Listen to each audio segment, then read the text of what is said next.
Hello and welcome to World Insight with me, Tian Wei, coming to you live from Beijing on CGTN. Coming up on today's program, the U.S. House of Representatives has passed the Taiwan Travel Act, which now awaits Senate and presidential endorsement.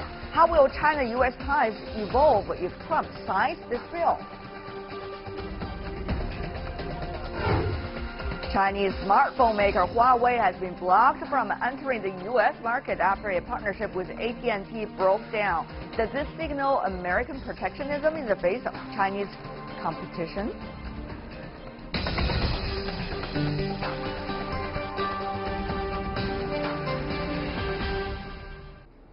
And we want to begin our program today in the U.S., where the House of Representatives passed the two bills relating to Taiwan. The so-called Taiwan Travel Act aims to encourage visits between U.S. and Taiwan functionaries at all levels. China has expressed its strong opposition in response, urging the United States to adhere to the One China policy. To know more, take a look at this. China-U.S. ties hit a snag. The U.S. House of Representatives passed a Taiwan Travel Act that would allow U.S. government officials to travel to China's Taiwan and meet their counterparts. It also paves the way for high-level Taiwan officials to visit the U.S. and meet American officials. A second bill passed at the same time to strengthen the critical U.S.-Taiwan partnership aims to help Taiwan regain observer status at the World Health Assembly. The Chinese Foreign Ministry responded to this on Thursday. China is resolutely opposed to this and urges the U.S. side to adhere to the One China policy as well as to the three Sino-U.S. joint communiques and to cautiously deal with related Taiwan issues. The U.S. should avoid any official contacts with the Taiwan authorities and not send any wrong signals to the pro-independence forces in Taiwan. We hope the U.S. can take real action to safeguard the overall interests of bilateral ties as well as China-U.S. cooperation in international issues. Now the draft is submitted to the Senate. If passed, it will be sent to President Trump for review. If Trump signs the bill, the draft will come into force and become U.S. law. Then it will inevitably lead to the regression of China-U.S. relations.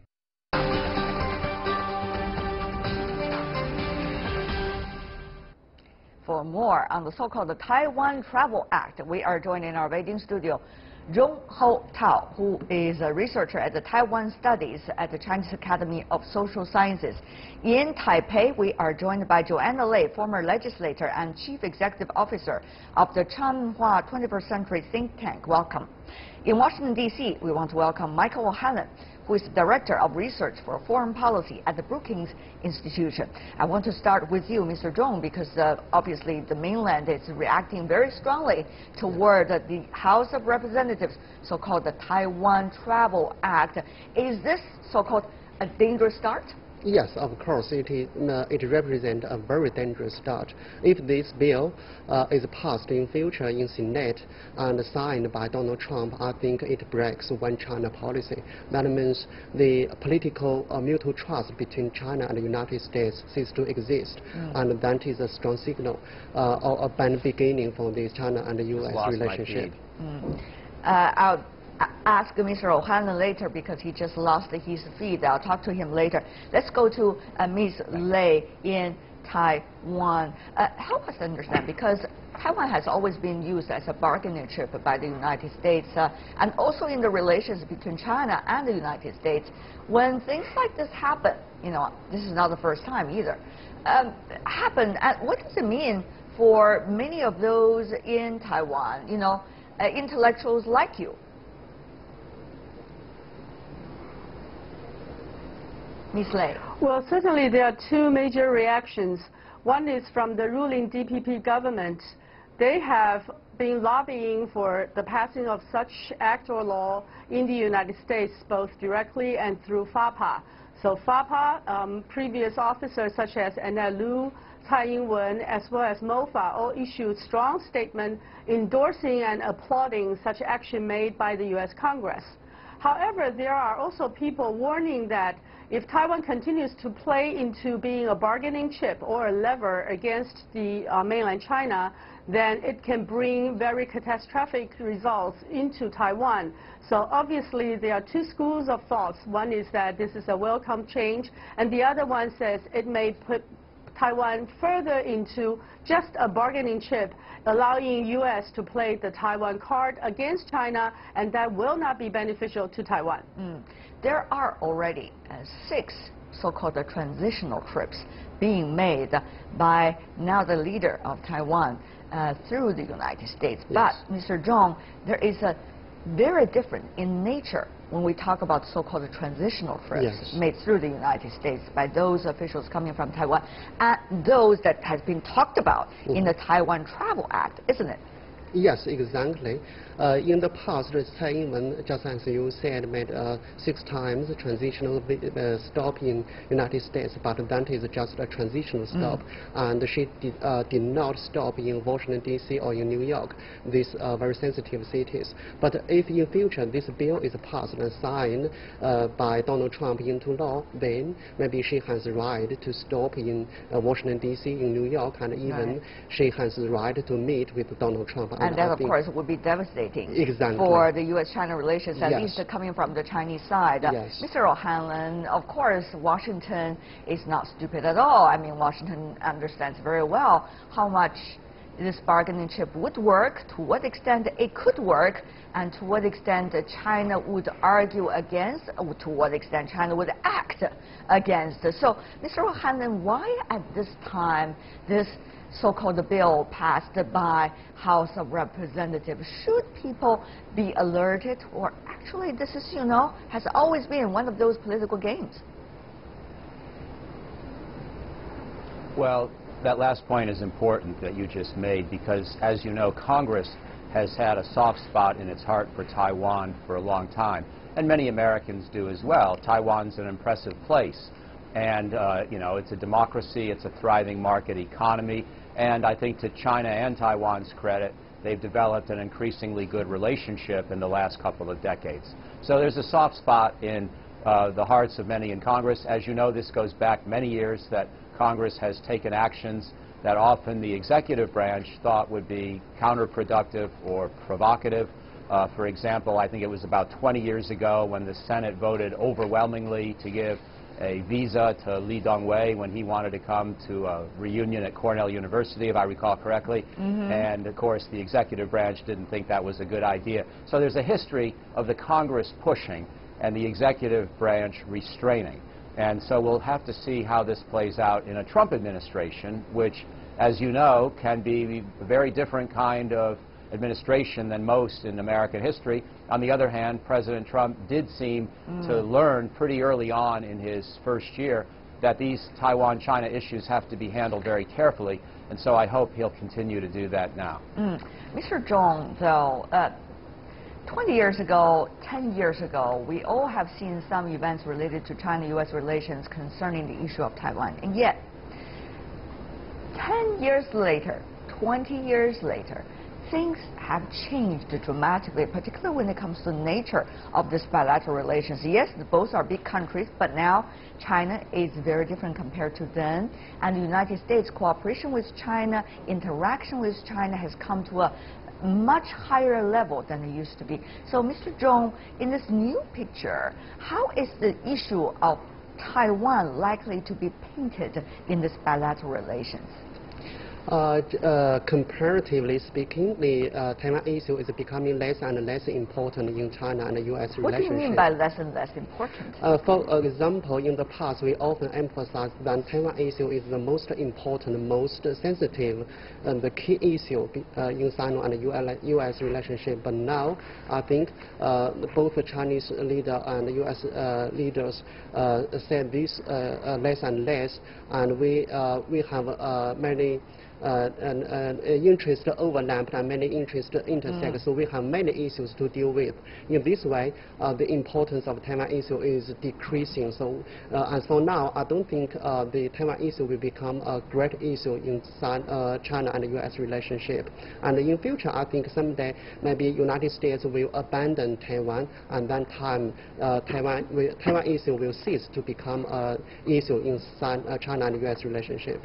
That is from an expert on the mainland. What about from Taiwan, Ms. Lei? What is your analysis of this nature of relations between China and the United States? In that regard, what is the most smart, or rather the smartest way for Taiwan to find its right spot?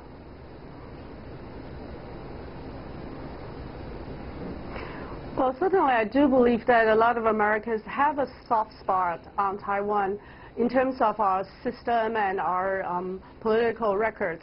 However, Taiwan has experienced one strong, abrupt abandonment by the United States. Taiwan was extremely critical to America's critical interests during the Korean War and the ensuing Vietnam War. So we were firmly grounded as an ally. But when the United States decided to build linkage with mainland China, Taiwan's relationship with the United States was severed very abruptly. So I think people in Taiwan are very pragmatic. We understand that the United States will have its own interest, and at times it's consistent with Taiwan's interest, at times it is not consistent. And we must try to build our own independence to an extent, use whatever it can to help Taiwan build its own best interest, and also continue to work with mainland China to secure peace and stability. Because only when there are goodwill across Taiwan Straits, we have greater security across Taiwan Straits.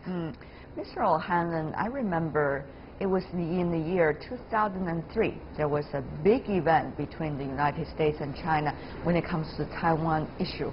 Another so-called leader of Taiwan wanted to trespassing the United States. It was a big stir for the bilateral relations. But eventually, President Bush Jr., in the White House, when he was receiving the Chinese leader state visit to the United States, he said very clearly about the U.S. stance, and since then, not much, actually not even much words have changed.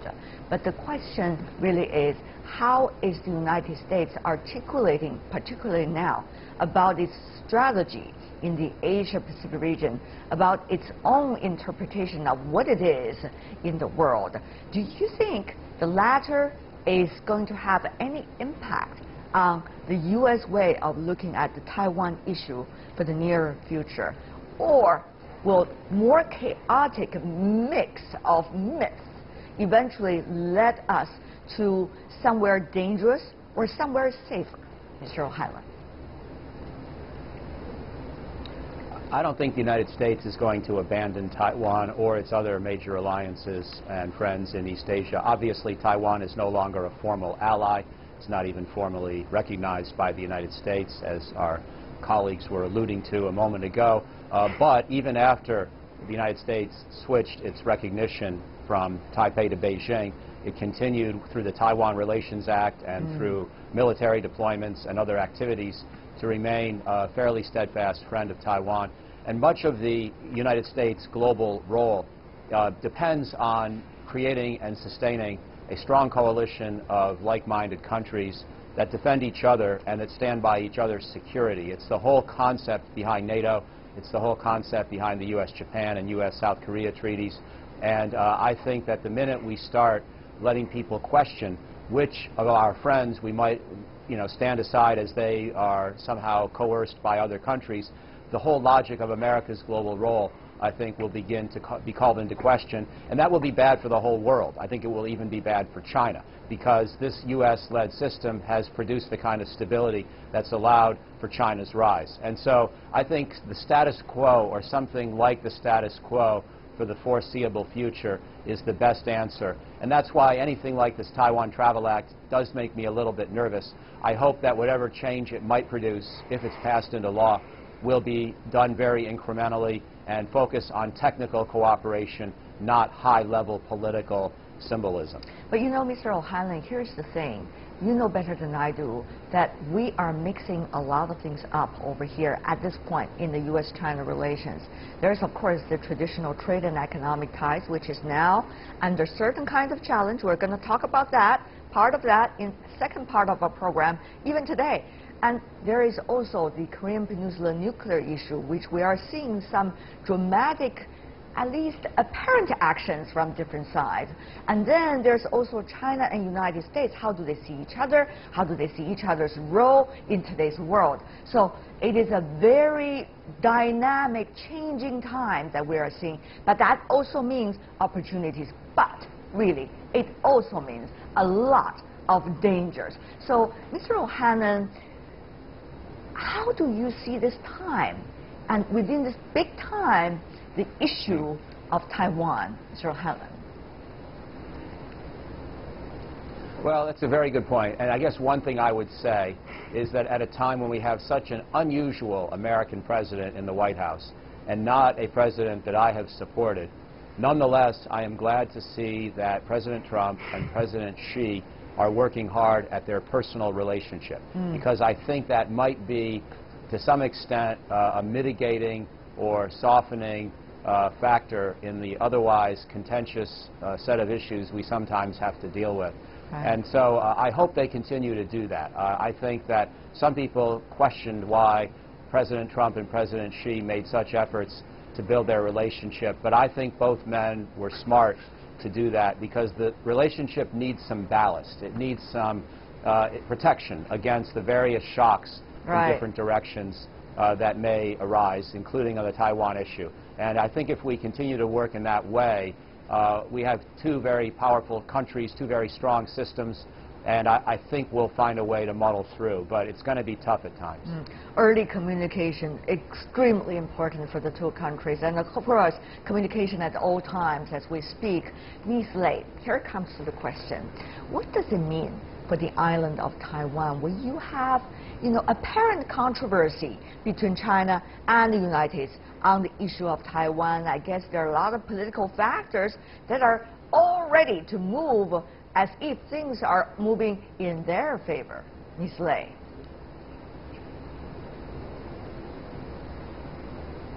Well, certainly for the best interest of people in Taiwan, we'd like to gain greater recognition and greater participation in the world. So the current government is trying to push in all fronts, like you alluded to, both Taiwan Travel Act and the WHA-related movements. However, we have also experienced a very long history. We understand that status quo, however fragile the peace and stability might seem, it's still to the best interest of people on both sides. So whoever wants to change status quo, there will be a counterforce pushing it back to move only gingerly, incrementally, and step by step. No one is expecting anyone to move in a dramatic fashion, because that can bring tumultuous time ahead of us, and it can be catastrophic as well. But so we understand how stability and peace are fragile, and we must be careful. Can I just follow up? Because recently on the island of Taiwan, there were quite some political struggles among different parties. And there were cases of the current administration trying to, hold some of the other party members with the excuse of the other party trying to make good or better relations with the mainland. So it seems that it's not quiet before this. So what would this new, kind of change mean for these people? And to what extent do you think they would like to push? And to what extent, as you said, to balance it up, that could happen?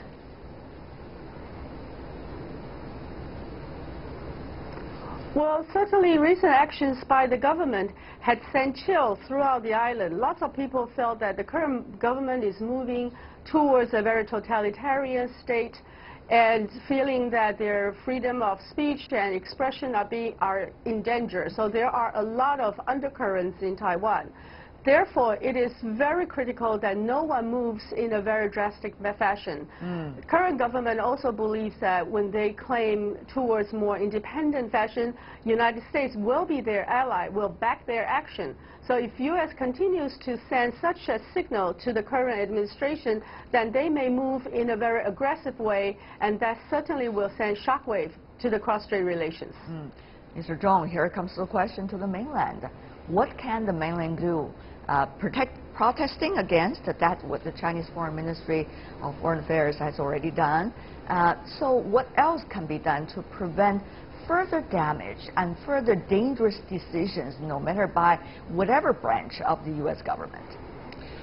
If the United States proposes a new act or something like that to raise Taiwan issue again, to endanger China and U.S. relationship, I think the Chinese mainland will be compelled to take some new actions. For example, maybe we will stop some high-level official dialogue with the United States, including commercial dialogue, military dialogue, cultural dialogue, educational dialogue, and some other dialogue platform. And if the United States still irritates Chinese mainland, then maybe, for example, the Taiwan Travel Act is passed and signed in future, then the Chinese mainland maybe will be compelled to lower its relationship with the United States. For example, maybe we will call back our ambassador to United States to our home. So I think we have many actions, many measures we could take. So both the United States and China should appreciate our friendship, and we should respect each other's co-interest. Of course, those are the things that neither side could afford. Before we go, how do you weigh this current latest news, so-called the House passed this specific bill, and it's going to the Senate and eventually to the White House, maybe. Mr. O'Hanlon, final words from you, very briefly. Very briefly, I think that it's right to debate this, but I don't think we should necessarily worry a great deal yet. There are a lot of ways in which this could be mitigated or slowed or turned into a more technical sort of exchange rather than any dramatic escalation of the high-level political symbolism and contact. I see. Mr. Zhong, briefly. I think both the United States and China should appreciate this our long friendship and respect each other's co-interest, especially related to sovereignty and territorial integrity. And Ms. Lei, final words too.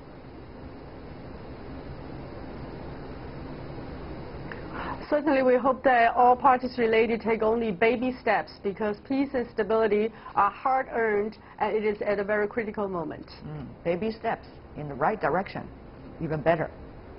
Joanna Lei, Zhong Ho Tao, Michael O'Hanlon, thank you so much for being with us. Have a great weekend. Thank you. You're watching World Insight with me, Tian Wei. Still to come on our program.